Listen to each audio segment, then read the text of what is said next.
आज प्रैक्टिकल की शुरुआत करते हैं। थ्योरेटिकल चीजें पिछली क्लास में डिस्कस करी थी। मंडे वेडनेसडे आपसे 2 क्लास पीछे है, तो जो बिल्कुल जीरो से पढ़ना चाहे इस चैप्टर को, वो कल की क्लास में आ सकता है सुबह, अगर आपके पास टाइम है तो। कल उनकी क्लास जो होगी वो 9 से लेकर और 12 बजे तक होगी।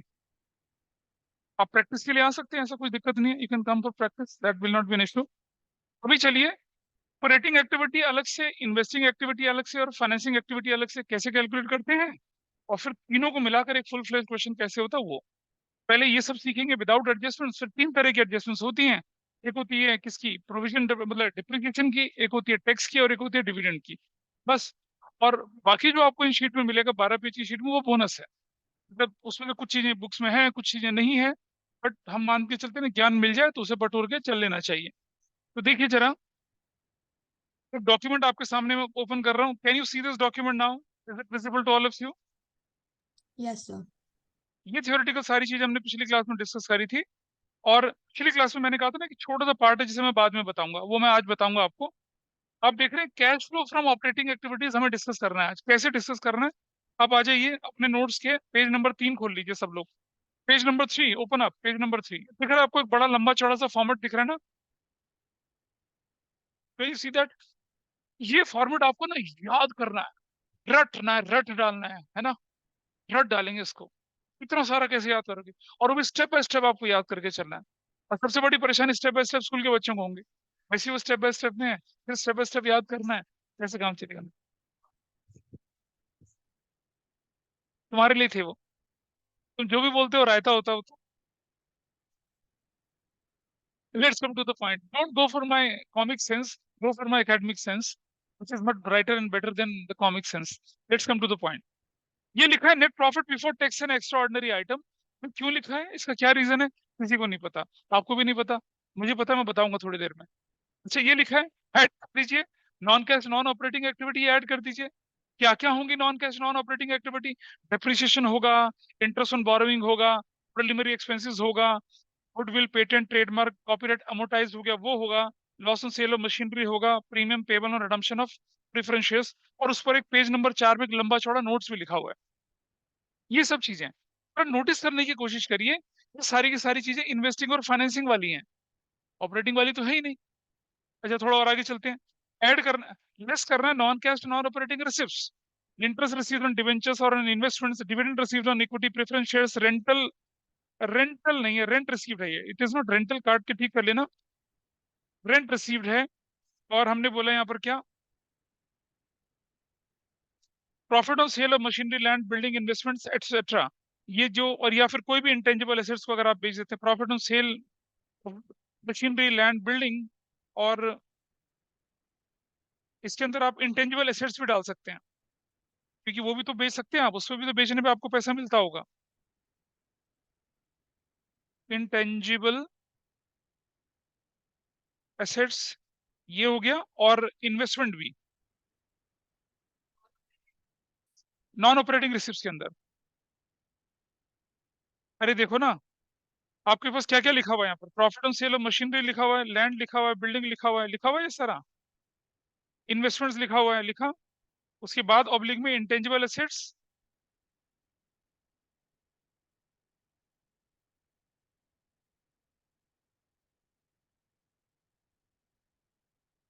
ये सारा का सारा चीजें आपके साथ। हाँ जी बेटा, हाँ इंटेंजिबल एसेट्स को मैंने ऐड कर दिया इसके अंदर। ये सारी चीजें आपकी दिख रही हैं, इन्हें ऐड कर दिया। क्यों ऐड करा, इसका रीजन अभी हम डिस्कस करेंगे थोड़ी देर में। आज क्या हुआ भाई? हाँ जी भाई, कोई दिन ऐसा है तुम इस पूरे सेशन में जब तुम टाइम पे आए हो? Of course you should be, लेकिन ये पीछे दे देना पास करके। चलो देखें जरा और आगे चलते हैं। क्या कर रहे हैं कि operating profit before working capital changes आ गया, इसके अंदर add decrease in current assets कर दिया, add increase in current liabilities कर दिया, less increase in current assets decrease in current liability निकल आया, कैश जनरेटेड फ्रॉम ऑपरेशंस, उसमें से इनकम टैक्स माइनस कर दिया, रिफंड, रिफंड एडजस्ट करने के बाद नेट ऑफ रिफंड की बात भी करेंगे अभी हम। Cash flow before extraordinary item, यहाँ पहली बार आपको सुनने को मिल रहा है कि कोई आइटम एक्स्ट्रा ऑर्डिनरी भी होता है। ठीक है जी। और ऐड कर दिया एक्स्ट्रा ऑर्डिनरी रिसिप्ट्स, लेस कर दिए extra ordinary payments, net cash flow अगर पॉजिटिव हुआ तो, और अगर नेगेटिव हुआ तो नेट कैश यूज आ जाएगा। Net refunds means deduct tax paid in the current year provision for tax year and इस देखो नेट ऑफ रिफंड का मतलब क्या होता है, ये मैं भी करके बताऊंगा आपको जब हम थोड़ा टैक्स का ट्रीटमेंट लेके चलेंगे तब बताएंगे इसके बारे में।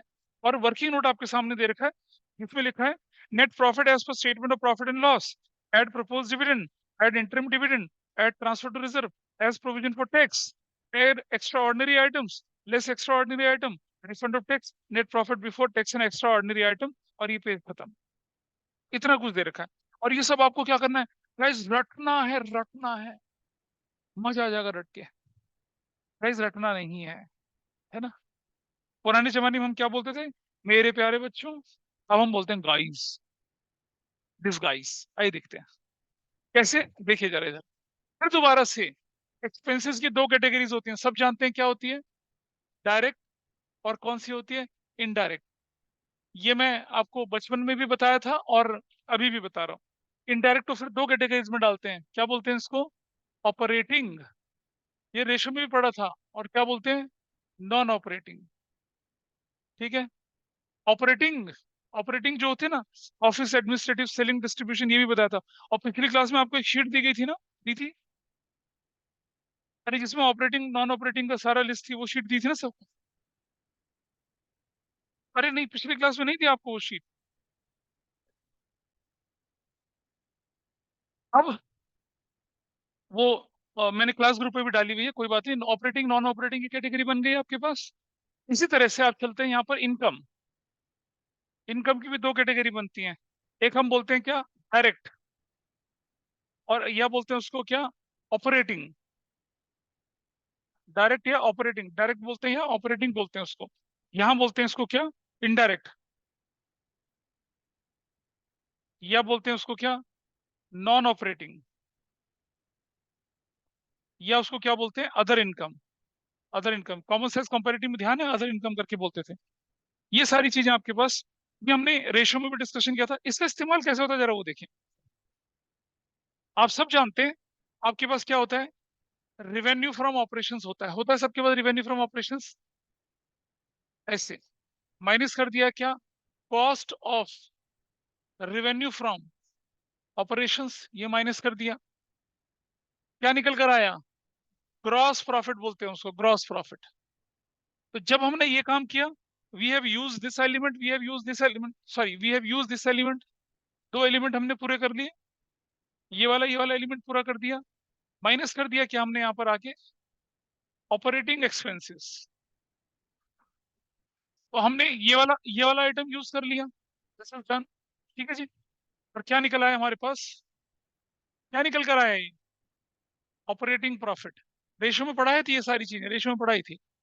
माइनस क्या कर दिया, नॉन ऑपरेटिंग एक्सपेंसेस, प्लस क्या कर दिया, अदर इनकम, क्या कर दिया, अदर इनकम जोड़ दी। तो जो निकल कर आया क्या बोला उसको, नेट प्रॉफिट बिफोर टैक्स बोला। Everybody is okay. ये पूरा का पूरा चार्ट हमने इस यूज कर लिया, रेशो में पढ़ा था ये वाली चीज। ये चीज मैंने जब गुडविल बताई थी तब भी बताया था आपको कैलकुलेट करने। अब आप देखिए यहाँ पर, अब नेट प्रॉफिट बिफोर टैक्स है तो माइनस टैक्स कर दो, आपने टैक्स माइनस कर दिया। ये जो टैक्स आपने माइनस करा, ऑपरेटिंग एक्टिविटी होती है ऑपरेशन, टैक्स, टैक्स को भरना, आप क्या करते हैं, टैक्स को आपने यहाँ से माइनस कर दिया, करेक्ट जी। टैक्स माइनस करने के बाद आपके पास आता है प्रॉफिट। इस प्रॉफिट पर किसका हक होता है, किसका हक होता है इस प्रॉफिट पर, इंटरेस्ट जो होता है ना, इंटरेस्ट, वो तो हमारा यहाँ लग गया, इंटरेस्ट यहाँ यूज हो चुका है। अब जो प्रॉफिट बचा उससे हम आगे क्या कर सकते हैं, भाई उससे हम क्या कर सकते हैं, डिविडेंड देंगे, या उसके बाद हम क्या करेंगे, रिजर्व बनाएंगे। दो ही तो काम बचते हैं हमारे पास। भाई अब हम उस स्टेज पे जहां पर हम प्रॉफिट का अप्रोप्रिएशन कर सकते हैं as per companies act. Partnership में अगर अप्रोप्रिएशन होता तो क्या होता, इंटरेस्ट ऑन कैपिटल होता, पार्टनर सैलरी होती, पार्टनर का कमीशन होता और रिजर्व होता, ये सब होता ना। लेकिन कंपनी के केस में इंटरेस्ट ऑन कैपिटल दिया नहीं जाता, सैलरी कमीशन नहीं होता है।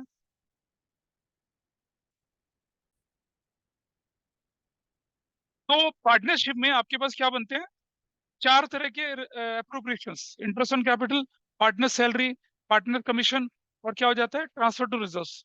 लेकिन कंपनी अकाउंट की जब हम बात करते हैं तो सिर्फ डिविडेंड, प्रॉफिट को बांटना और रिजर्व बनाना। तो यहाँ इस स्टेज पे आते हैं, माइनस करते हैं हम लोग क्या, प्रपोज्ड, प्रपोज्ड डिविडेंड, डिविडेंड होता है, डिविडेंट नहीं होता। लोग डिविडेंड की स्पेलिंग में टी लगाते हैं लास्ट में, डिविडेंड होता है प्रपोज डिविडेंड। ठीक है, इसके बाद एक और टाइप का डिविडेंड होता है जिसे कहते हैं interim dividend, dividend, interim dividend, ये माइनस करते हैं। और उसके बाद क्या होता है, रिजर्व्स क्रिएट होते हैं, रिजर्व्स, और आपके पास ये प्रॉफिट बचता है। ये प्रॉफिट की फिगर आपके क्वेश्चन में, आपके क्वेश्चन के स्टार्टिंग का बेस होती है, this profit figure. This is a highly polluted figure from cash flow point of view. इसमें तो सारी की सारी चीजें माइनस प्लस हो चुकी हैं। लेकिन आपको क्या करना है, आपको जब कैश फ्लो स्टेटमेंट बनाना है और किस एक्टिविटी से, ऑपरेटिंग एक्टिविटी से उठाना है, बनाना है ना, तो आपको क्या करना पड़ेगा, you have to start from here and you have to move backward to where it this area you have to go. यहां से वहां पर आपको वापस जाना है। ठीक है जी, इस जगह पे आपको क्या करना है, वापस जाना है। You have to start from where, you have to start from this profit figure, this net profit figure after all appropriation, after all taxes, after everything. ये आपको यहाँ से शुरू करनी है। ठीक है जी, यहाँ पर।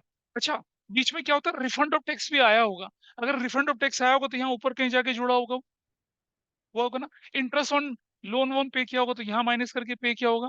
नॉन ऑपरेटिंग किसे बोल रहे हैं, इन्वेस्टिंग और फाइनेंसिंग एक्टिविटी को बोल रहे हैं। भाई जो ऑपरेटिंग नहीं है वही तो नॉन ऑपरेटिंग है। और ऑपरेटिंग के अलावा दो एक्टिविटी हमारी इन्वेस्टिंग फाइनेंसिंग होती है। बस ये वही आइटम होते हैं सारे के सारे। तो डिविडेंड हो गया। अच्छा, प्रपोज डिविडेंड क्या होता है जरा समझिए। Propose dividend propose in a year and it is paid in the next financial year. Propose dividend के साथ एक कैटेगरी होती है, प्रपोज डिविडेंड आपने किया, जब तक वो एनुअल जनरल मीटिंग में पास नहीं होगा तब तक वो कंटीजेंट लायबिलिटी बन के रहेगा। अगर वो एनुअल जनरल मीटिंग में पास हो गया तब आप क्या करेंगे, उसको करंट लायबिलिटी की कैटेगरी में डालते हैं। तो प्रपोज डिविडेंड अगर एनुअल जनरल मीटिंग में पास है तभी उसको पे करने की ऑब्लिगेशन अराइज होती है, अदरवाइज वो कंटीजेंट लायबिलिटी बना रहेगा। क्योंकि propose dividend is subject to approval in AGM, it may be approved, it may not be approved, इसीलिए कंटीजेंट लायबिलिटी बोलते हैं। जिस दिन अप्रूव हो गया उस दिन हम क्या करेंगे, उसका हिसाब किताब कर लेंगे। ठीक है जी। इंटरिम डिविडेंड, जैसे आपने सुना होगा हिंदी में कहावत, चट मंगनी और पट ब्याह। क्या मतलब होता है उसका, बड़ा अच्छा एग्जांपल देता हूँ आपकी जेब में। मतलब ये थोड़ा इलीगल एग्जांपल है। बिहार में अभी, बिहार पब्लिक सर्विस कमीशन में करीब करीब 20,000 टीचर्स की जो नौकरी, बिहार पब्लिक सर्विस कमीशन के थ्रू 20,000 25,000 लोगों का अपॉइंटमेंट मिला, लोग टीचर बन गए भाई। और अभी 20,000 और होने हैं, क्योंकि इलेक्शन ईयर है। ठीक है जी। तो हुआ क्या, एक बंदा जो था ना, उसने, और पता क्या हुआ, 2 महीने में सारी प्रक्रिया पूरी करी, डॉक्यूमेंट वेरिफिकेशन करा, और तीसरे महीने में अपॉइंटमेंट दे दिया। अब लोगों ने स्कूल भी ज्वाइन कर लिया अपने अपने। तो एक बेचारा स्कूल ज्वाइन करने के लिए गया, स्कूल ज्वाइन करने के 2 दिन बाद स्कूल से उठा लिया उसको। जब वो वापस आता तो अपने साथ अपनी पत्नी लेके आता है। समझ पा रहे हैं, नहीं पता आपको, it use to happen in Bihar उस हाल पहले तक। अरे इतनी खामोशी क्यों है भाई, हम नोएडा में हैं, हम बिहार में नहीं है। ठीक है, अब समझिए, जैसे मैं बोलूं कि माधव हमारी क्लास में है, ठीक है, और माधव का रिश्ता किसी के साथ तय हुआ, तो जैसे हियर इज माधव, ठीक है, और हियर इज द गर्ल।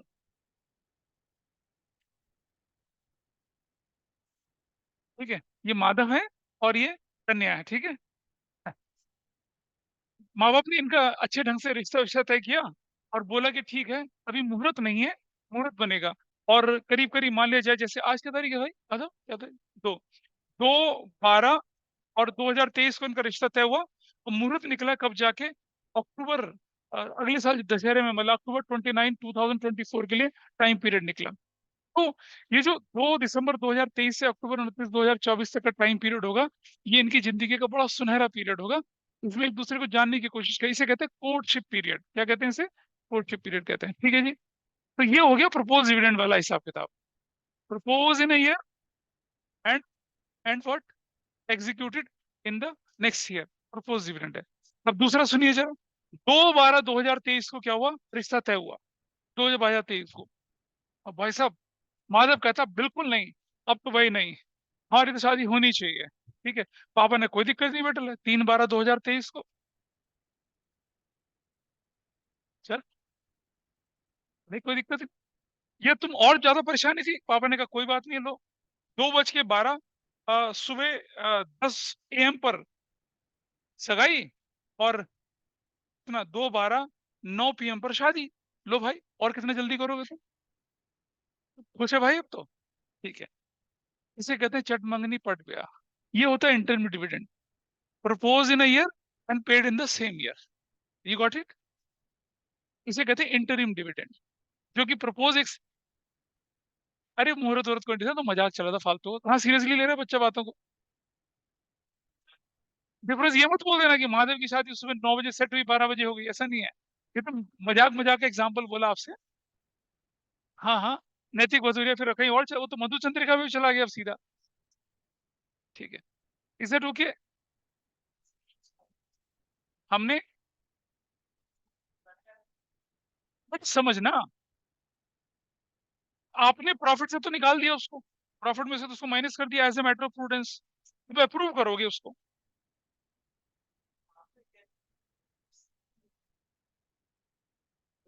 हाँ, उसके लिए अप्रूवल वगैरह की जरूरत नहीं पड़ती है।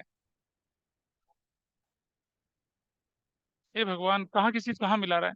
बेटा समझ, इंटरिम डिविडेंड होता है, कम जैसे होता है ना, राजा वाला जो लोग क्या करते हैं, खुश होकर अपनी प्रजा को बोनस वोनस दे देते हैं ऐसा करके, या मतलब कोई मंत्री, या मान लीजिए कोई कॉर्पोरेट हाउस है, भाई बम्पर प्रॉफिट आ गया, चलो भाई हम आपको क्या देते हैं, बोनस दे देते हैं। ये उस तरह की चीज होती है।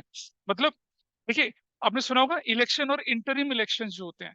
इंटरिम इलेक्शन क्या होता है? मध्यावधि, इन बिटवीन द ईयर कभी भी होने वाले इलेक्शन, उसकी बात करते हैं। तो ये क्या है? ये मतलब वैसा डिविडेंड नहीं है, कंपनी खुश होकर अपने शेयर होल्डर को क्या कर रही है, बोनस की फॉर्म में डिविडेंड की एक इंस्टॉलमेंट दिए जा रही है। तो इसके लिए उन्हें अप्रूवल का इंतजार नहीं करना पड़ता। ये तो जो मांगो उसी से, जो दे दे खुशी से, इस तरह की बात चल रही है यहाँ तो कंपनी ने क्या कर दिया, क्योंकि प्रॉफिट प्रॉफिट अच्छा था, बढ़िया हो गया, पिछले साल के रिजर्व जब सब बने हुए थे, उन्होंने इस साल इंटरिम डिविडेंड दे दिया। ठीक है। और ये बोनस डिविडेंड तो फाइनेंशियल ईयर आने के बाद, प्रॉफिटेबिलिटी टैक्स वैक्स सेटल होने के बाद, सब कुछ करने के बाद दिए जाते हैं। और ये सब्जेक्ट टू अप्रूवल एजीएम होते हैं, वो नहीं होते हैं। तो इंटरिम डिविडेंड और प्रपोज डिविडेंड दोनों यहाँ रिफ्लेक्ट होंगे। ठीक है। प्रॉफिट से तो निकाल के दोगे, प्रॉफिट नहीं होगा तो कहाँ से?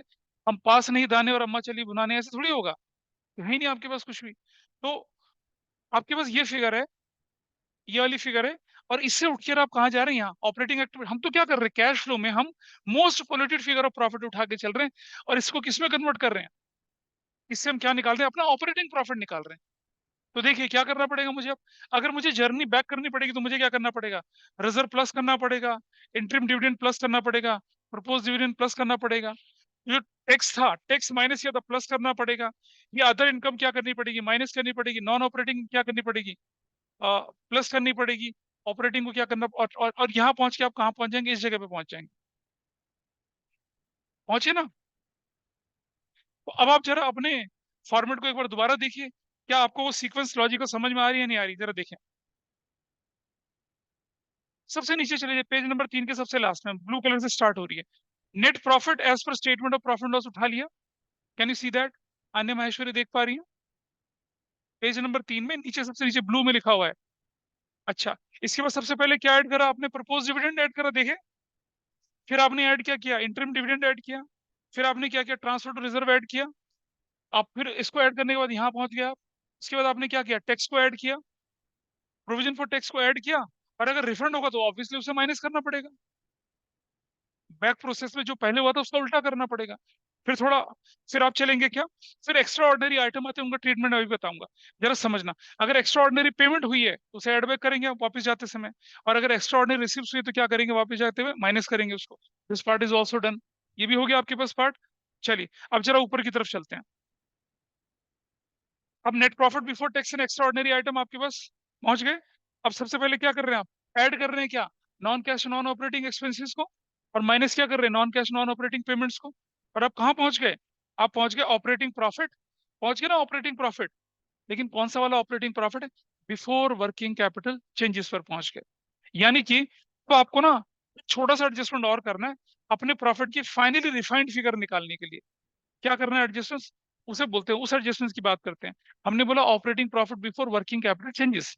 अब जरा मुझे बताइए, रेशो में वर्किंग कैपिटल कैसे निकलता था? करंट असेट्स माइनस में current liability. Everybody is okay with this? Working capital current assets minus current liability में।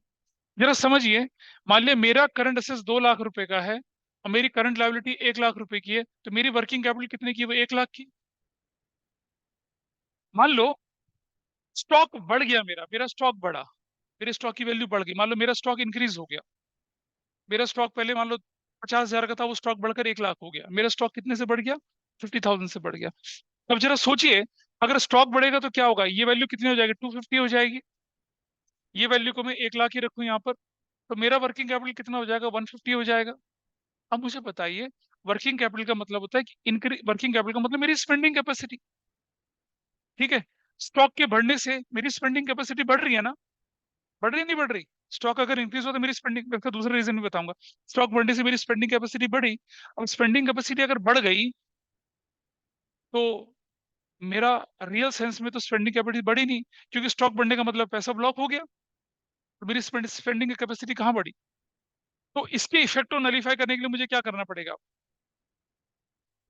माइनस करना पड़ेगा। स्टॉक अगर बढ़ गया तो मुझे क्या करना पड़ेगा, माइनस करना पड़ेगा। दूसरा तरीका समझिए आप, दूसरा तरीका सोचिए। आपके डेटर पहले मान लो कितने थे, आपके डेटर पहले 2 लाख रुपए के थे। अब आपके डेटर बढ़कर कितने के हो गए, 3 लाख के हो गए।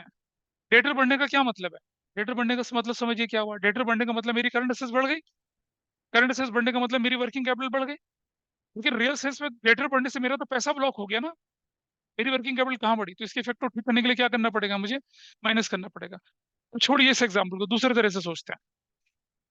किसी भी करंट असेट्स के बढ़ने से क्या होता है, मेरा कैश का फ्लो इंक्रीज होता है या रिड्यूस होता है या ऑब्स्ट्रैक्ट होता है। किसी भी करंट असेट्स के बढ़ने से, कैश को छोड़ दें, कैश इक्विवेलेंट को छोड़ दें। क्यों छोड़ रहे हैं, क्योंकि उनको तो कंसिडर नहीं कर रहे कैश फ्लो स्टेटमेंट के अंदर हम, बोला ना।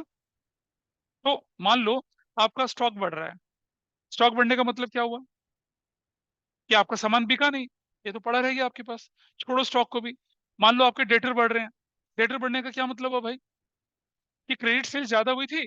डेटर बढ़ने का मतलब ये हुआ कि आपका तो पैसा ब्लॉक हो गया। डेटर बढ़ने का मतलब पैसा ब्लॉक हो गया ना। तो अगर डेटर ना बढ़ रहे होते तो मेरा पैसा ब्लॉक होता क्या, अगर तो उसका अगर डेटर ना होते तो क्या होता, मेरे पास तो कैश का फ्लो होता। इसको ठीक करने के लिए हमें क्या करना पड़ेगा, डेटर अगर बढ़ चुका है तो उससे मेरा फ्लो बढ़ा नहीं है, इनफैक्ट उससे मेरा फ्लो क्या हुआ है, रेस्ट्रिक्ट हुआ है। तो क्या करूंगा, उसको मैं माइनस कर दूंगा। ऐसा करके चलते हैं।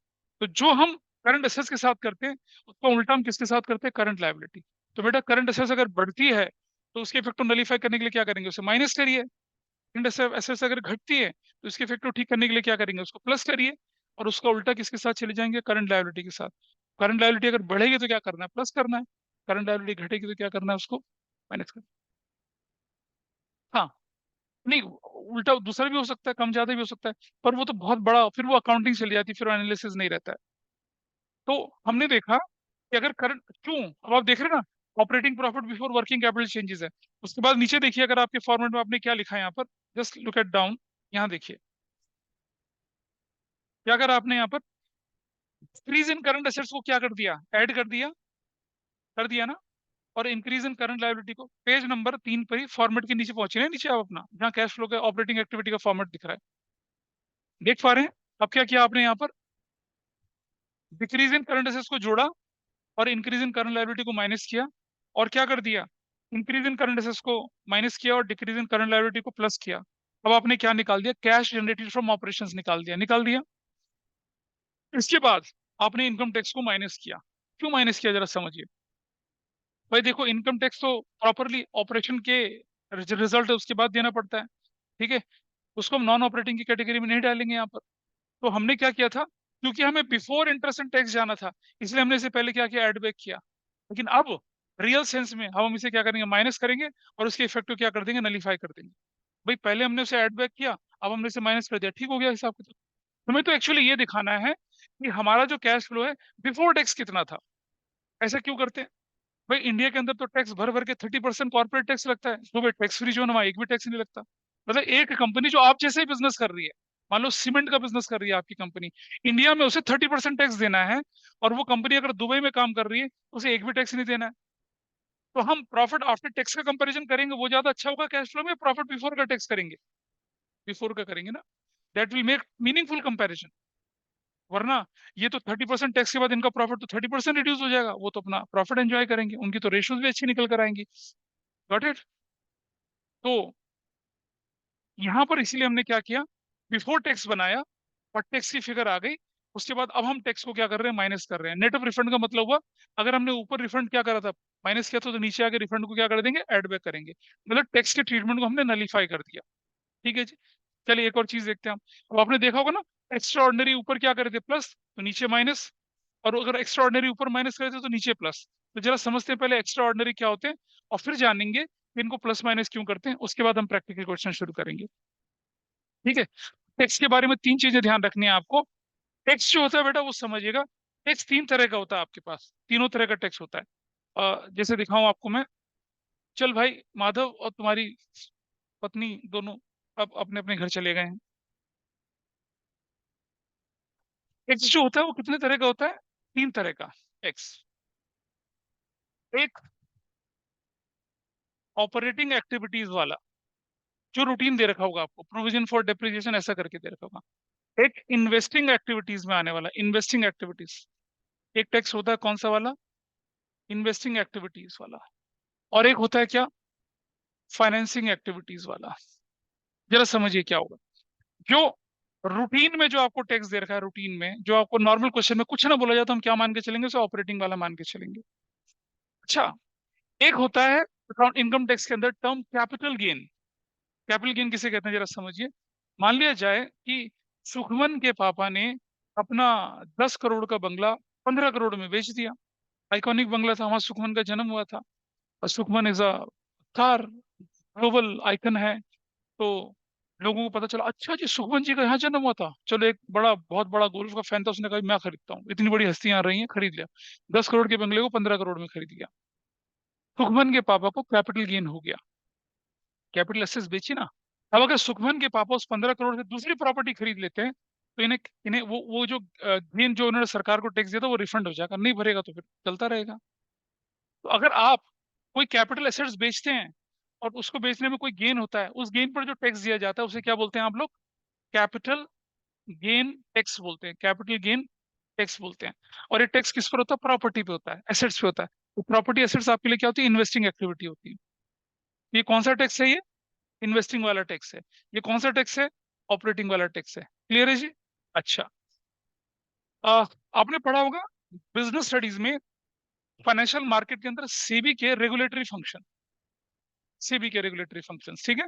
अच्छा, इसके अलावा स्टॉक मार्केट में हेल्दी कंपटीशन को बनाए रखने के लिए कई बार गवर्नमेंट क्या करती है, जैसे कुछ कंपनियां क्या होती है, उनके पास तो भयंकर प्रॉफिट होता है, तो डिविडेंड पर डिविडेंड दिए जाती हैं।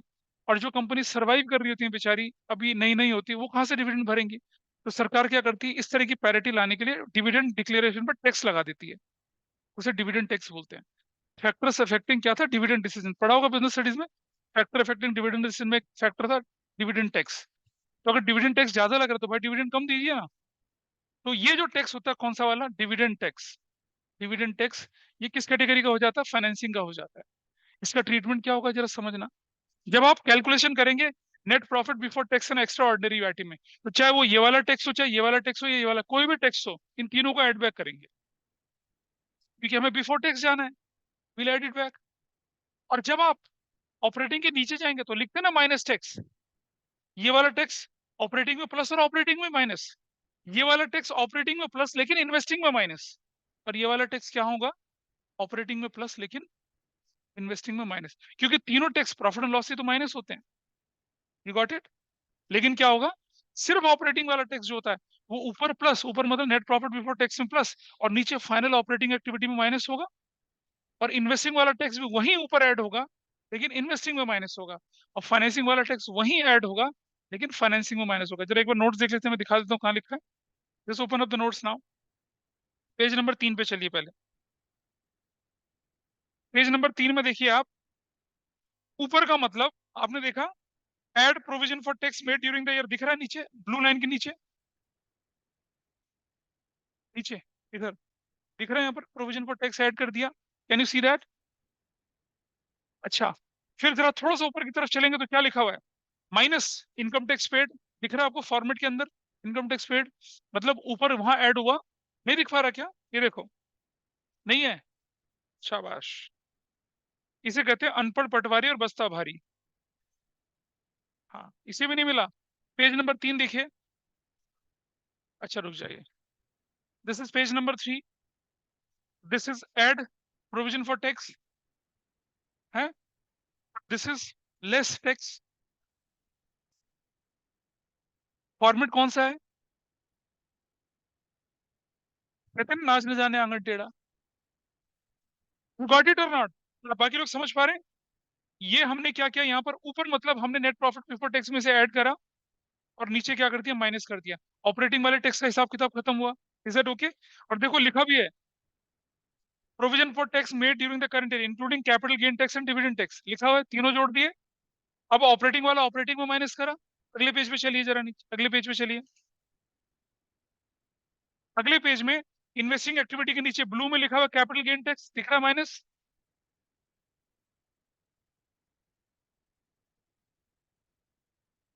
नहीं दिख रहा ना?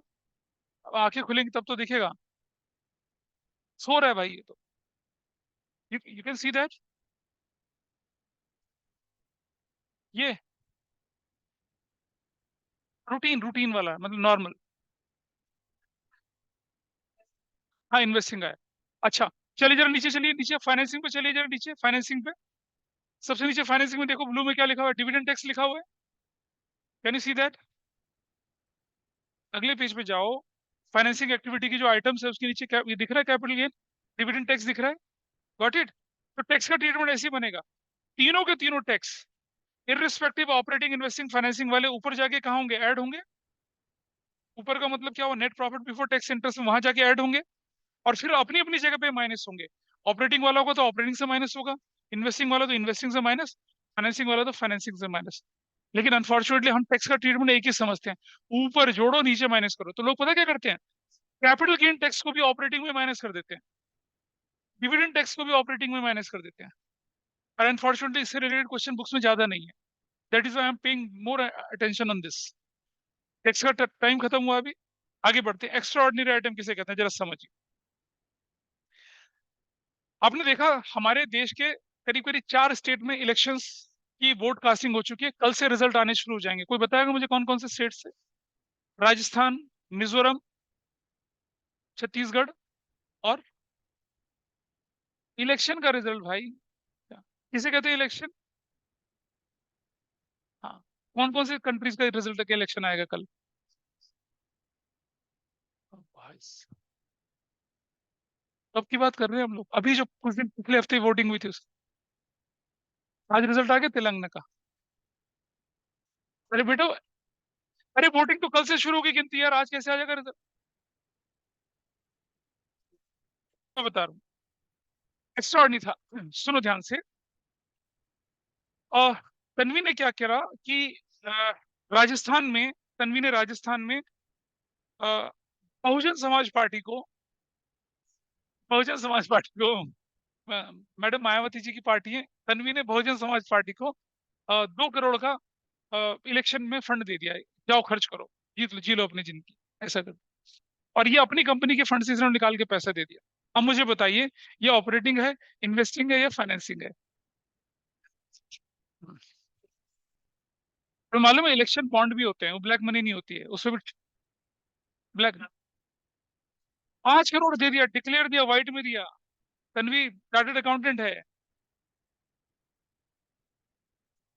कुछ भी नहीं है ना? ये सही पकड़ी, एक्स्ट्रा ऑर्डिनरी है, क्योंकि बात ही उसी की हो रही है। समझ बच्चों को तो पकड़ लेना चाहिए था वो। तो समझिए, पहली बात, ये नॉर्मल तो है नहीं कि रोज इलेक्शन हो रहे हैं, रोज बहुजन समाज पार्टी को तन्वी पैसा दे रही है, ऐसा तो नहीं होगा। पैसा गया बिजनेस से, आउटफ्लो कैश का तो हुआ है भाई। जरा एनालाइज करें, क्या ये फाइनेंसिंग एक्टिविटी है? क्या इसको पे करने से तन्वी की कंपनी के डेट और इक्विटी में कोई फर्क पड़ा? नहीं फर्क पड़ा। तन्वी ऐसा तो करेगी नहीं, बैंक से लोन लेके मतलब बहुजन समाज पार्टी को पैसे, ऐसा भी नहीं है। दूसरा, क्या ये इन्वेस्टिंग एक्टिविटी है? इन्वेस्टिंग का मतलब होता है acquisition of tangible intangible assets या इन्वेस्टमेंट। क्या इन्होंने उस एमएलए को खरीद लिया कि ले बेटा 5 करोड़ है, जब जीतेगा तो मेरा हो जाएगा, मतलब सारा, मतलब तो हमारे घर रहेगा फिर, मतलब इस तरह से। मेरा तो नहीं, खैर sorry I am changing my statement. तो मतलब तो अब हमारा गुलाम रहेगा, मतलब इस तरह से। इन्वेस्टमेंट का तो मतलब ये हुआ ना, वो भी नहीं है। कैसा होगा? आप किसी पॉलिटिशियन को 5 करोड़ दे रहे हैं, उसके बाद बोल रहे हैं कि भाई पॉलिटिशियन अब तुम्हारे इशारे पे चलेगा, वो भी नहीं होगा।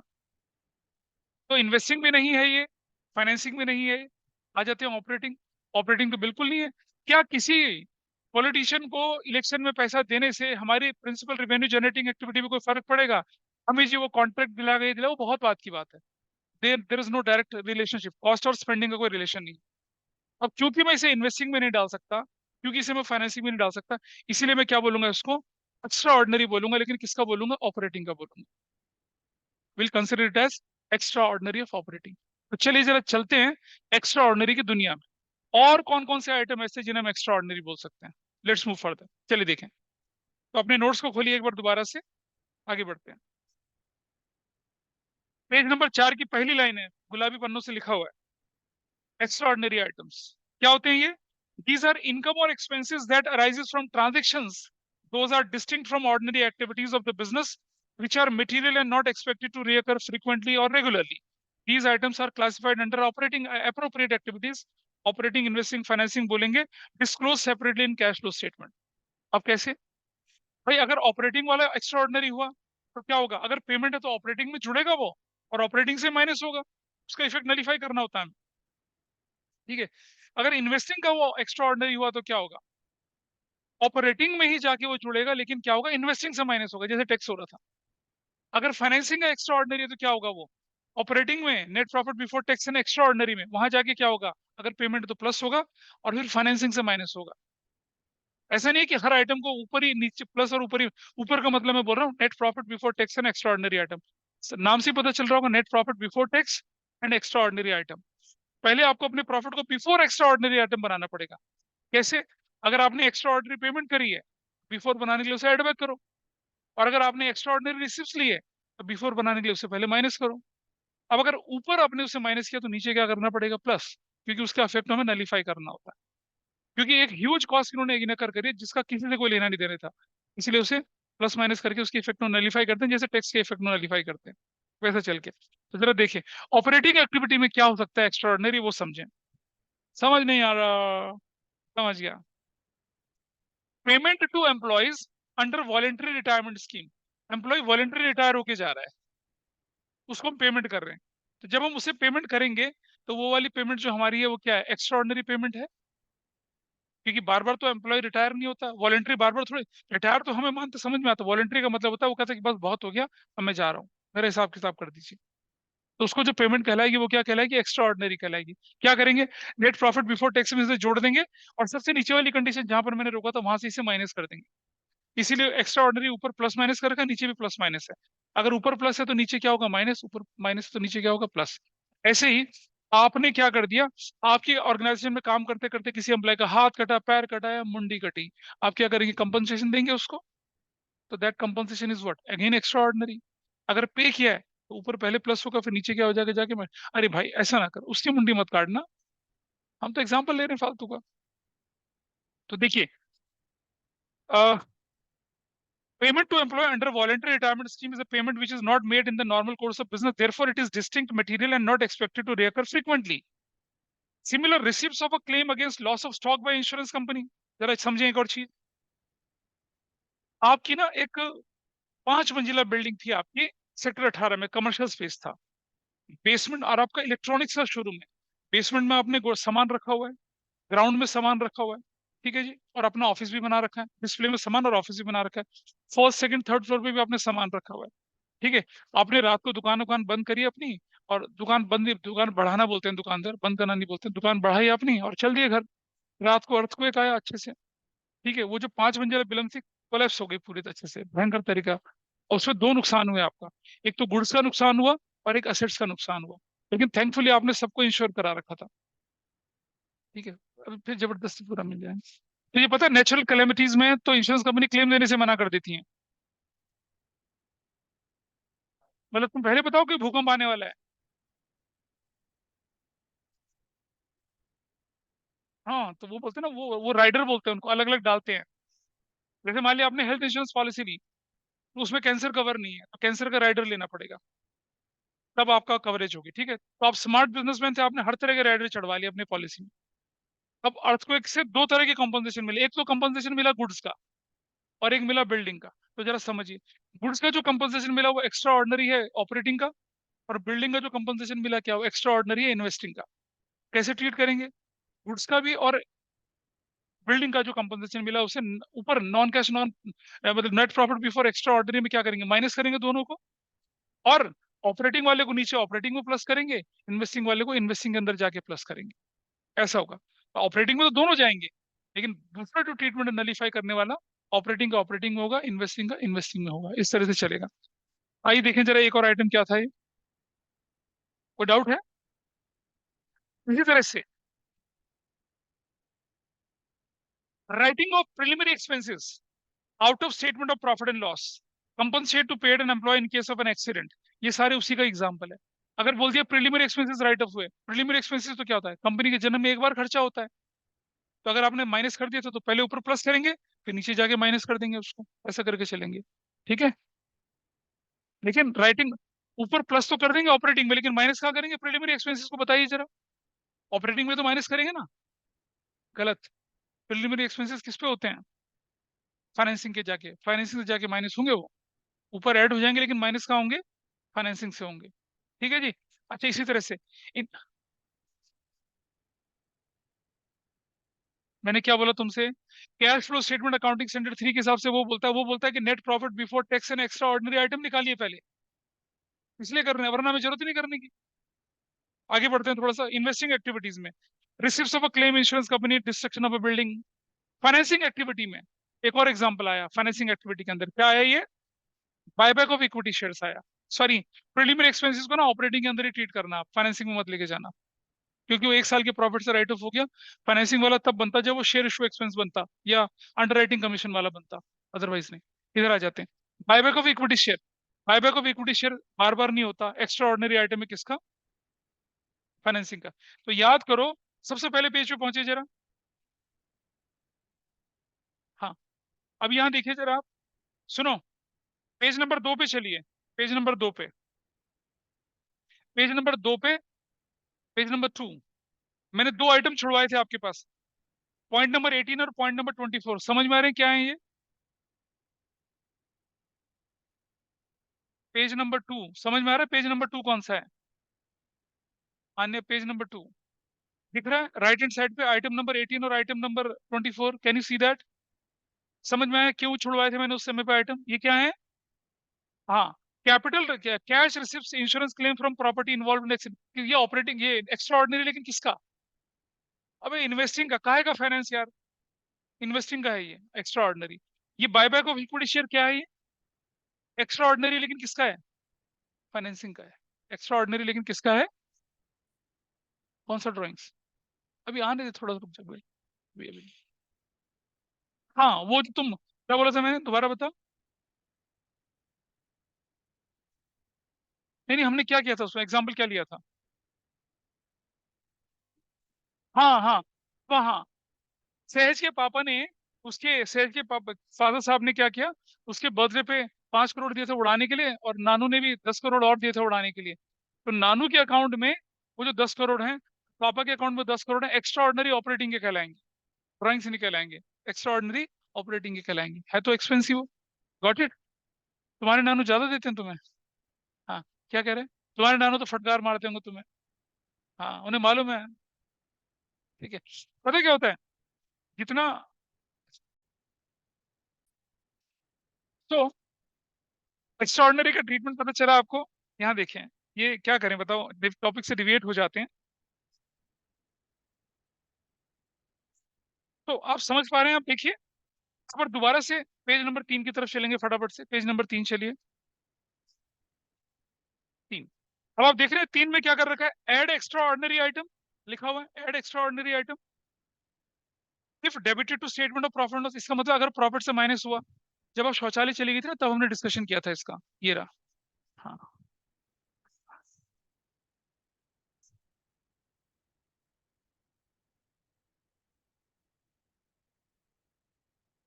अरे ऑनलाइन वालों का टाइम खराब हो रहा है यार। तो add extraordinary item if if debited from profit, debited मतलब प्रॉफिट से माइनस हुआ। आप देख रहे हैं यहां अगर हमने ऐड किया, थोड़ा सा ऊपर चलिए फॉर्मेट में, फॉर्मेट में ऊपर चलिए जरा, क्या लिख रखा है, add extra ordinary receipts, add x और लेस कर रखा है extra ordinary payments. Extra ordinary item अगर आपने क्या कर दिया, रिसिप्ट्स है, आप ऊपर मतलब net profit before tax extra ordinary में उसे क्या करेंगे, पहले माइनस करेंगे और फिर नीचे प्लस कर देंगे। अगर एक्स्ट्रा ऑर्डिनरी पेमेंट है, तो नेट प्रॉफिट बिफोर टैक्स में उसे पहले प्लस करेंगे और फिर ऑपरेटिंग से क्या कर देंगे, उसे माइनस कर देंगे। अगले पेज पे चलिए जरा, इन्वेस्टिंग वाले पे चलिए। इन्वेस्टिंग में क्या लिखा हुआ जरा देखिए आप यहाँ से।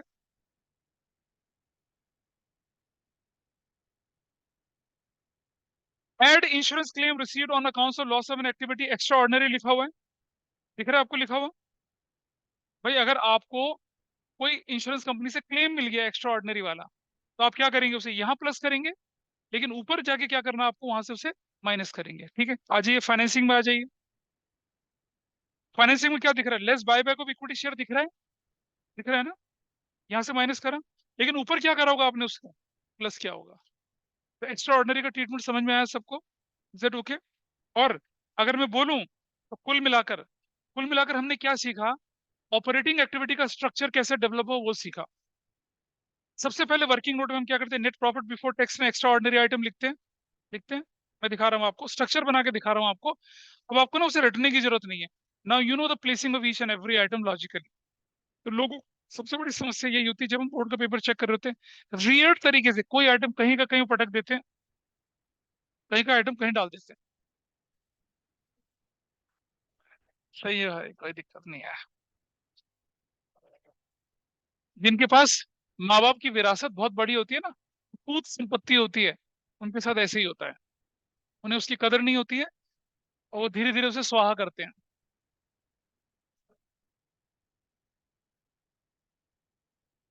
अब उसे कोई फर्क पड़ता नहीं है, पापा ने इतना जोड़ रखा है कि ऐसी 3 पुश्तें 7 पुश्तें खा के खाएंगी, है ना। फैक्ट्री है पापा की। चलो देखें जरा। अ, मैं ना अभी, मैं जैसे जिसको जैसे नोट करके दिखा रहा हूँ, सिर्फ वैसे ही नोट करके देखना जरा, बस ज्यादा नोट करना कि ये मेरा एक पेज है, ये मेरा दूसरा पेज होगा, ठीक है। नोट करना उसको आप सिर्फ, ये पर्टिकुलर्स, और यहाँ रुपीस, यहाँ भी रुपीस। ठीक, हाँ ये एक पेज पे होगा। सबसे पहले लिख रहा हूँ, net profit before tax and extraordinary items. और क्या लिख रहा हूँ यहाँ पर, वर्किंग नोट 1। वर्किंग नोट 1 लिख रहा हूँ मैं यहाँ पर, I am writing working note 1। और ये दूसरा पेज है, यहाँ लिख रहा हूँ वर्किंग नोट 1। क्या है ये, calculation of net profit before tax and extraordinary items. लिखा, net profit as per statement of profit and loss, ऐसे लिखा। Net profit as per statement of profit and loss, ऐसा जो मैं कहता हूँ ना ऊपर, ऊपर मतलब ये वाला आइटम, इसका एक्सप्लेनेशन कैसे कैसे होता है। अब आपने देखा, net profit as per statement of profit and loss, यहाँ देखिए, पूरा एक पेज छोड़ने के बाद अगले पेज पे चली जाएगा, इसको, इस वर्किंग नोट को अगले पेज पे लिखना आप, पूरा एक पेज। पहले मुझे लिखने दो बेटा, वरना आपके पास स्पेसिंग की प्रॉब्लम आएगी। पहले मुझे लिखने दो। ठीक है, net profit as per statement of profit and loss लिख लिया, plus proposed dividend. Propose dividend, वो भी कौन से वाला लिखेंगे आप, प्रीवियस ईयर का लिखेंगे। किसका लिखेंगे, प्रीवियस ईयर। क्यों प्रीवियस ईयर का, क्योंकि करंट ईयर का प्रपोज डिविडेंड तो कंटीजेंट लायबिलिटी है, उसका तो कोई यूज ही नहीं है। प्रीवियस ईयर का प्रपोज डिविडेंड हो सकता है अप्रूव हो गया हो, तब हम उसे यहाँ लिखेंगे। और अगर अप्रूव ही ना हो तो उसको लिखेंगे नहीं, फिर हम यहाँ पर प्रपोज डिविडेंड जोड़ दिया, प्लस इंटरिम डिविडेंड जोड़ा, इंटरिम डिविडेंड जोड़ दिया, प्लस प्रोविजन फॉर टैक्स वो जोड़ दिया, माइनस रिफंड ऑफ टैक्स ये जोड़ दिया। देख रहे हैं, हम नेट प्रॉफिट को बिफोर इंटरेस्ट एंड टैक्स बना रहे हैं अभी, है ना। Net profit before tax, interest भी नहीं बोला, net profit before tax and extra. अच्छा, plus extraordinary items, extraordinary items, extraordinary item नहीं बल्कि एक्स्ट्रा ऑर्डिनरी पेमेंट्स, ये हमने यहाँ पर प्लस कर दिए। माइनस क्या कर दिया, एक्स्ट्रा एक्स्ट्रा ऑर्डिनरी रिसिप्ट्स, ये हमने यहाँ पर माइनस कर दिया। और क्या निकाल दिया, इसे कहते हैं net profit before tax and extraordinary item, निकल गया। ये फिगर यहाँ रखी गई है, कहाँ रखी? आउटर कॉलम में। You place this figure here. सब दिख रहा है ना? ये इसका सीक्वेंस मालूम है? याद करो, नीचे से ऊपर चल रहे थे, पहले डिविडेंड जोड़ा, फिर इंटरिम डिविडेंड जोड़ा, फिर क्या जोड़ा? रिजर्व जोड़ा। अच्छा रिजर्व नहीं, अच्छा एक और चीज भूल गया मैं, सॉरी, एक चीज यहाँ लिखनी थी हमें। इंटरिम डिविडेंड के बाद क्या करना चाहिए था यहाँ पर? इंटरिम डिविडेंड और प्लस रिजर्व्स। मतलब रिजर्व्स में भी क्या? Transfer to reserves, transfer to reserves, ऐसे ये आइटम जोड़ दिए। तो जो हमने प्रॉफिट के बाद माइनस करी थी ना चीजें, propose dividend, interim dividend, transfer, वो जोड़ दिया। उससे पहले जो टैक्स माइनस किया था उसे जोड़ दिया। रिफंड वाले को क्या कर दिया? माइनस कर दिया। फिर एक्स्ट्रा ऑर्डिनरी अगर पेमेंट गई थी तो उसे प्लस कर दो, एक्स्ट्रा ऑर्डिनरी रिसिप्ट थी तो उसे माइनस कर दो। ये हमने बना दिया। ये हम इस फिगर पे पहुंच गए। अब हम इसके बाद क्या करते थे? Plus non cash, non operating payments, ऐसे 1 2 3 4 लाइन की जगह छोड़ दो, minus non cash, non operating receipts, फिर 3 लाइन की जगह छोड़ दो। क्या निकल कर आया? Operating profit before working capital changes निकल कर आया। ठीक है? Plus decrease in current assets and increase in current liability कर दिया, minus increase in current assets and decrease in current liability किया। ऐसे ऐसा करने के बाद जो हमारे पास फिगर आई, ऐसा करने के बाद जो हमारी फिगर आई, उसको क्या नाम दिया हम लोगों ने? Cash generated from operating activities से किया, माइनस टैक्स। क्या लिखा? Net of refund, refund adjust करने के बाद, ये वाला। तो आप देख रहे हैं, ऊपर हमने टैक्स को क्या किया था? पहले प्लस किया था, नीचे क्या करके माइनस को इफेक्ट न्यूट्रलाइज कर दिया। ऊपर अगर हमने रिफंड को क्या किया था? माइनस किया था, तो यहाँ रिफंड को हम प्लस कर देंगे, मतलब एडजस्ट करेंगे, तभी तो नेट बोला हमने। जो माइनस था जो और जो प्लस था उसको चल के फाइनल इफेक्ट लिखा है यहाँ पर। और इसके बाद हमारे पास क्या निकलेगा? अब हमारे पास जो निकलेगा, ये हमने फिगर यहाँ रखी, सॉरी यहाँ रखी, यहाँ रखी, और क्या निकला? निकला कैश, देखो जरा क्या लिखा? Cash flow before extraordinary लिखा, क्या लिखा देखो जरा? हाँ, cash flow before extraordinary items. Now plus extraordinary payments, minus, हाँ minus extraordinary payment plus extraordinary receipt. ये आपने कर दी। ये करने के बाद जो फाइनल फिगर आई उसको बोलेंगे हम क्या? कैश फ्लो पॉजिटिव या used in operating activities, operating activities. ये स्ट्रक्चर है आपका। आपको याद होगा मैंने पार्टनरशिप में भी जब पढ़ाया था, मैंने स्केलेटन बना लेता था पहले। हम यहाँ भी ऐसे ही करेंगे, हम स्केलेटन बना लेंगे अपना पूरा। इससे आपके आइटम की प्लेसिंग अच्छी रहेगी, इससे आपका प्रेजेंटेशन नीट एंड क्लीन बनेगा। अब कुछ बच्चे पता क्या बोलते हैं? वही तो है, कभी कभी पढ़ाई करो तो ऐसे ही होता है ना। इस स्ट्रक्चर में क्या करना है? आपको मालूम है, दो आइटम आएगा उसे यहाँ प्लेस करना है। अगर ये कुछ नहीं आएगा तो नील कर देंगे, कुछ नहीं आएगा तो नील कर देंगे उसे। फिर ये आइटम, फिर ये आइटम, और बाद में फाइनल आंसर सबका निकाल के काम कर लेंगे। ठीक है? स्पर्श का एहसास मत लो बेटा। हाँ, ये तो फॉर्मेट है ऑपरेटिंग का। अब इसे बना लीजिए, लेकिन ये डबल एक्स ट्रिपल एक्स मत लिखिएगा यहाँ पर। इसको हम, अब मैं इसमें इसी में क्वेश्चन सॉल्व करके दिखाऊंगा आपको। फॉर्मेट नोट कर लीजिए पहले मेरे साथ साथ। पूरे एक पेज में आएगा, बस ज्यादा नहीं, ये पूरे एक पेज में करिए, ज्यादा थोड़ा ही है। इसमें वर्किंग नोट तो अलग से रखिए। इस पे 4 लाइन 4 लाइन 4 लाइन 4 लाइन, ऐसे 4 4 लाइन की जगह छोड़ दीजिए बस। अरे आइटम भरोगे इसके अंदर, स्टफ, स्टफ पराठा, पनीर आलू, वो वाला। एक बच्चे ने क्वेश्चन रेज करा कि भाई आपने नॉन कैश क्यों लिखा हुआ है? देखो, हम कैश फ्लो स्टेटमेंट बना रहे हैं, वो आइटम जो नॉन ऑपरेटिंग उसे तो एडजस्ट करेंगे करेंगे, जो नॉन कैश होगा उसी पे एडजस्ट करेंगे, क्यों? हमें तो कैश फ्लो निकालना है ना। अब जैसे डिप्रिसिएशन हो गया, गुडविल रिटर्न ऑफ हो गया, ये सब हमारे क्या है? नॉन कैश ही तो हुए। अब मान लिया जैसे, मान लो आपकी पेटेंट की वैल्यू बढ़ गई, आपके पेटेंट की बढ़ गई वैल्यू, नॉन कैश ही तो हुआ, वो तो बुक्स में वैल्यू बढ़ी, कैश थोड़ी बढ़ा उससे, इसलिए उसे भी एडजस्ट करना होता है हमें।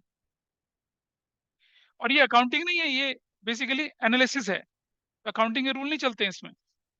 इनफैक्ट जो अकाउंटिंग में किया उसका तो उल्टा कर रहे हो ना ये, अकाउंटिंग में तो सारे माइनस करते थे, यहाँ तो सारे एड बैक करके उनके इफेक्ट को रिफाइन कर रहे हैं।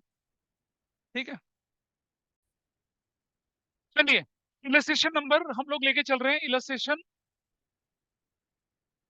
31 पेज 4.35 इसको करेंगे अब। देखिए, हाँ ठीक है, ये क्वेश्चन दो तरह से होता है। एक जब आपको बैलेंस शीट और लूज आइटम गिवन हो, जब स्टेटमेंट ऑफ प्रॉफिट और लूज आइटम गिवन हो। तो पहले मैं आज मैं स्टेटमेंट ऑफ प्रॉफिट लॉस का कराऊंगा, बैलेंस शीट वाले क्वेश्चन में अगली क्लास में कराऊंगा, ठीक है। चलिए देखते हैं हमें क्या करना है। जो नॉन ऑपरेटिंग हो ना, हम तो इनडायरेक्ट मेथड फॉलो करें ना, हम क्या करेंगे, जो ऑपरेटिंग वाले उन्हें छोड़ के चलेंगे, जो नॉन ऑपरेटिंग वाले उन्हीं को स्टार्ट करना शुरू करेंगे। चलिए, डायरेक्ट वाला ऑपरेटिंग होता है, हम तो नॉन ऑपरेटिंग वाले हम नहीं करना, हमें तो नॉन ऑपरेटिंग वाले आइटम एडजस्ट करना, एडजस्टमेंट उन्हीं का तो होगा। ठीक है, चलिए सबसे पहले लिखा रेवेन्यू फ्रॉम ऑपरेशन, प्लीज। भाई किताब कहाँ है?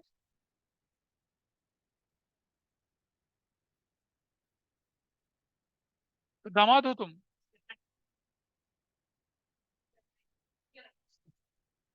अबे अपनी बेटी से थोड़ी करवाई थी, जबरदस्ती।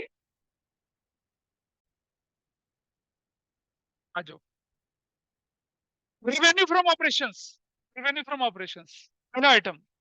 ये ऑपरेटिंग होता है, टिक कर दीजिए, छोड़ दीजिए, इसे नहीं करना टच से। हाँ टिक कर दीजिए, मतलब ये इसको यहाँ नहीं डालना, क्रॉस कर दो भाई, कोई दिक्कत नहीं है। मैं रीजन बताऊंगा ना बेटा, शांति। फिर अदर इनकम, जैसे अदर इनकम दिख रहा है नोट्स पे चले जाइए, अदर इनकम पे नोट्स पे जाइए फटाफट से, just go to the notes. Notes में दिख रहा है आपको क्या लिखा हुआ, gain on sale of furniture. अब मुझे बताइए, gain on sale of furniture कहाँ आता है? वो यहाँ आता है,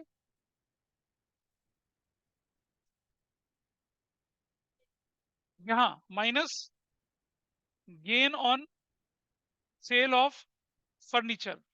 कितने का gain on sale of furniture है? 24,000 का, इस कॉलम में रखेंगे, यहाँ इस कॉलम में, आउटर पे नहीं जाएंगे। ठीक है, अगला आइटम है इंटरेस्ट 4800 का, वो भी माइनस इंटरेस्ट 4800 का, ऐसे। और इन दोनों को ब्रैकेट में रखना, मतलब ये रहेगा कि आपको माइनस करना है। समझ में आ रहा है ना फॉर्मेट का क्या फायदा हो रहा है, स्ट्रक्चर का पता चल रहा है, क्योंकि हमें आइटम, वरना हम पहले क्या करते हैं, ढूंढना शुरू करते हैं। हम क्या कर रहे हैं, पहले आइटम से शुरू करेंगे, टिक लगाते जाएंगे, कोई आइटम छूटेगा नहीं, स्पीड बनती है, एक्यूरेसी आती है। नेक्स्ट,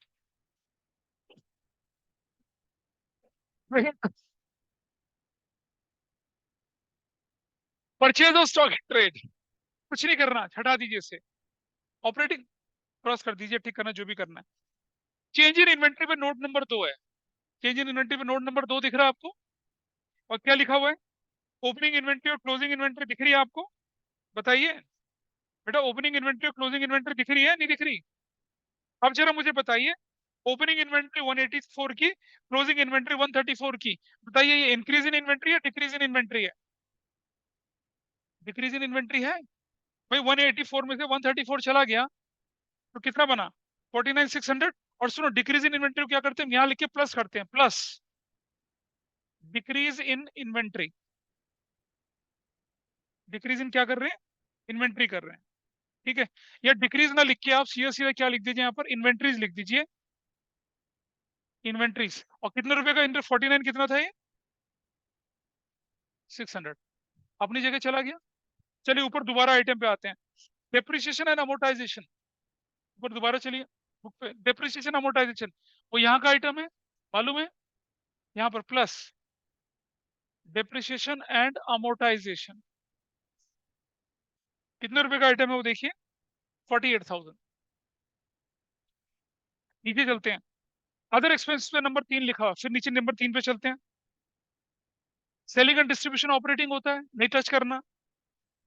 अदर एक्सपेंसेस बताइए, ये भी ऑपरेटिंग, अगर कुछ नहीं बोला है तो अदर एक्सपेंसेस ऑपरेटिंग होते हैं, कुछ नहीं करना। Loss on sale of machinery है, ये नॉन ऑपरेटिंग होता है भाई, loss on sale of machine. हाँ, ऑफिस एक्सपेंस भी ऑपरेटिंग होते हैं, नहीं टच करना। ठीक है, और दूसरा क्या लिखा है, loss on sale of machinery, ये क्या है, ये तो नॉन ऑपरेटिंग हो गया ना, तो इसे क्या कर देंगे, plus loss on sale of machinery. कितने रुपए का बताइए? 131,200। चलो और नीचे चलते हैं थोड़ा सा। प्रॉफिट बिफोर टैक्स को टच ही नहीं करना। टैक्स है टैक्स। टैक्स कितना? 57,600 का टैक्स है ना टैक्स। तो टैक्स की कहानी कहाँ चलती है? टैक्स तो यहाँ चलता है, देखिए इस जगह पे, यहाँ इस जगह पे, इस जगह पे। ठीक है। और ये इतना बड़ा जो था आइटम, इसमें से टैक्स कहाँ है? मतलब अगर मैं बोलूँ तो, मतलब प्रोविजन फॉर टैक्स या टैक्स, टैक्स की कैटेगरी में यहाँ कितने का टैक्स है बताइए? 57,600 का टैक्स यहाँ लिख दिया। जहाँ प्रोविजन फॉर टैक्स ये लिखा उस जगह पे लिख दिया जाके, 57,600 यहीं लिख दिया। ठीक है जी। अच्छा, उसके अलावा यहाँ टैक्स दिख रहा है, यहाँ पर ये टैक्स ये रहा, ये यहाँ माइनस होता है ना टैक्स, तो यहाँ आउटर कॉलम पे 57,600 को ब्रैकेट में रख के माइनस भी कर दिया। आपने फॉर्मेट बना रखा है, बस उसी फॉर्मेट के अंदर प्लेस करते चले जाइए। टैक्स दो जगह पे जाएगा, ऊपर क्या होगा? वो प्लस होगा, देख रहे हैं, और नीचे जाके क्या होगा? माइनस होगा। हाँ, ये आउटर कॉलम में रखना है। जो आउटर कॉलम में रखना है वो मैं बताऊंगा क्यों रखना है, अभी रीजन पता चल जाएगा आपको। ठीक है, आगे चलते हैं। प्रॉफिट आफ्टर टैक्स कितना? 128। तो 128 यहाँ रख दिया। नेट प्रॉफिट ये रहा 128। नेट प्रॉफिट की फिगर जो थी ना, सबसे पॉलिटेड फिगर, उसे उठा के यहाँ रखा। कुछ बच्चे पता क्या करते हैं? प्रॉफिट बिफोर टैक्स की फिगर उठा लेते हैं, तो फिर आपको टैक्स का एडजस्टमेंट नहीं करना है। लेकिन ऐसा नहीं करिए, आपको प्रॉफिट आफ्टर टैक्स की फिगर उठानी है। क्लियर है? प्रॉफिट आफ्टर टैक्स की फिगर उठा ली। अब आपने देखा स्टेटमेंट ऑफ प्रॉफिट लॉस खाली हो गया, इसके नोट्स खाली हो गए। अब लूज इन्फॉर्मेशन पे आ जाइए।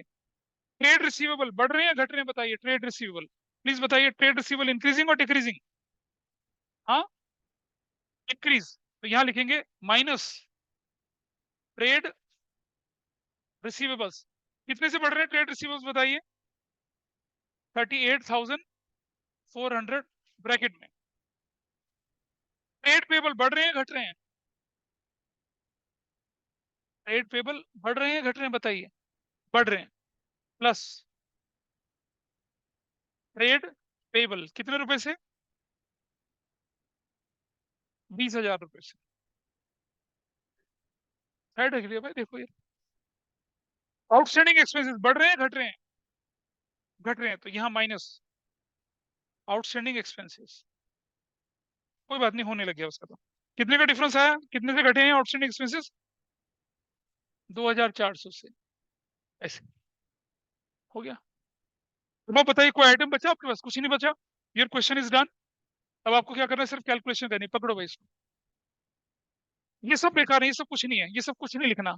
ये तो मैंने अभी क्वेश्चन में बता दिया, otherwise you are not suppose to write these items. Profit before tax क्यों नहीं लेते? क्योंकि आपको नंबर मिलते हैं ट्रीटमेंट शो करने के। और सुनो, अकाउंटिंग स्टैंडर्ड 3 कहता है कि आपको ऐसे दिखाना, इसलिए करना पड़ता है, मेरी चॉइस नहीं है ये। और ये अकाउंटिंग नहीं कर रहे हैं हम एनालिसिस कर रहे हैं। एनालिसिस में तो चीजें बहुत क्लियर से दिखनी चाहिए। तो कहाँ चली गई सर? अच्छा, इसमें टोटल करिए कितना है? What is the total now? ये कितना टोटल आया? 006 है ना? 8 और 7 15, 5, 2, 3 और 5 8, 185,600 कितना आया? 185,600। राइट, राइट, 185,600 यहाँ ऐसे लिख दिया। 185,600 यहाँ। Is that clear? Working note से उठा ली। इसका टोटल करिए कितना आया? 002 9 7 179। इसीलिए मैं इसको ऑर्डर करूँ ताकि इनका टोटल फाइनली यहाँ रखें आप, ताकि कैलकुलेशन में गड़बड़ी ना हो। इसका टोटल करिए कितना आया? ये टोटल 008 8 28 800 ऐसे ब्रैकेट करके नीचे। ये प्लस ये माइनस ये, बताइए कितनी फिगर आई है? निकालिए जल्दी से, कितनी आई है? ये आई 69,600। ये वाली फिगर कितनी आई? 40,800। और ये लाइन डाल के इसका फाइनल आंसर उधर लिखेंगे। बताइए इसका टोटल कितना है यहाँ पर? What is the value? कोई कैलकुलेट करें। बोलो भाई कितना आया?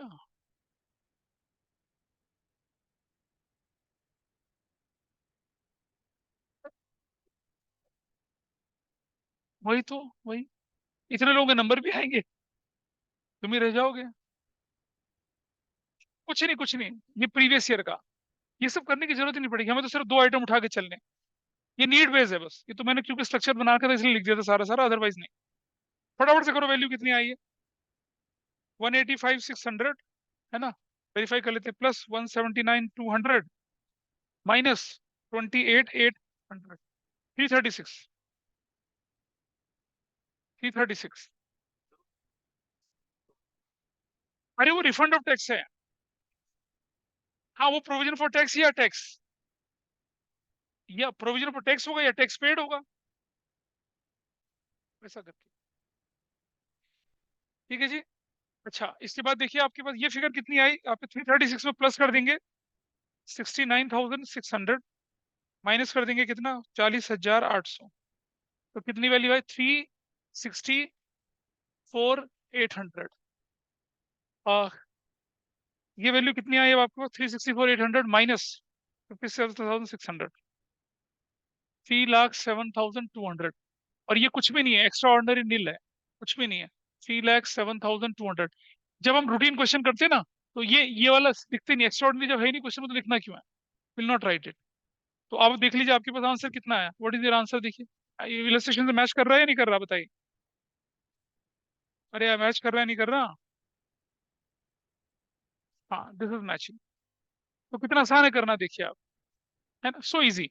अब आप क्या करेंगे, आपकी बुक का, ये तो इलस्ट्रेशन था ना एक ही वाला, सिर्फ 2 क्वेश्चन करने के लिए दूंगा, ज्यादा नहीं।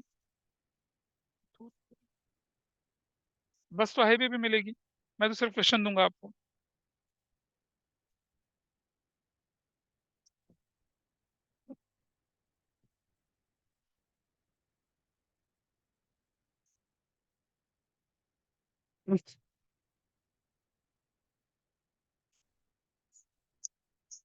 ठीक है, ठीक है।